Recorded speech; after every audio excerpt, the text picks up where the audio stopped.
কেউ দুর্নীতি করে পার পাবেন না। নিজস্ব প্রতিবেদক, খুলনা।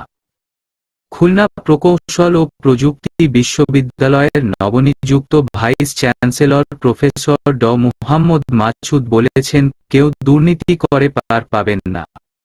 বিগত 15-16 বছরে কুয়েটে যত দুর্নীতি অনিয়ম হয়েছে তার তদন্ত করা হবে।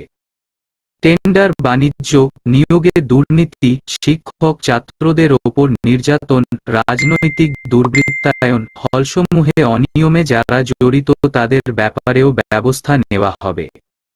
গতকাল তিনি কুয়েটে প্রশাসনিক ভবনের সভাকক্ষে খুলনায় কর্মরত সাংবাদিকদের রাস্তা মেরামতে পুলিশ সঙ্গে মতবিনিময়কালে এসব কথা বলেন। ভাইস চ্যান্সেলর বলেন, নির্যাতনের কারণে বিভাগের অধ্যাপক ড মো. সেলিম হোসেন হত্যার ঘটনায় কোনো ছাড় দেওয়া হবে না। এর মধ্যে ওই ঘটনায় আইনগত দিকগুলো খতিয়ে দেখা হচ্ছে। 2-3 বছর আগে ছাত্র হলে সারা রাত আটকে রেখে এক শিক্ষার্থীকে নির্যাতন করা হয়।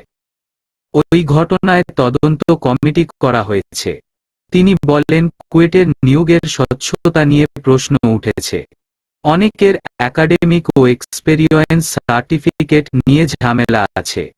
এগুলো যাচাই করা হবে।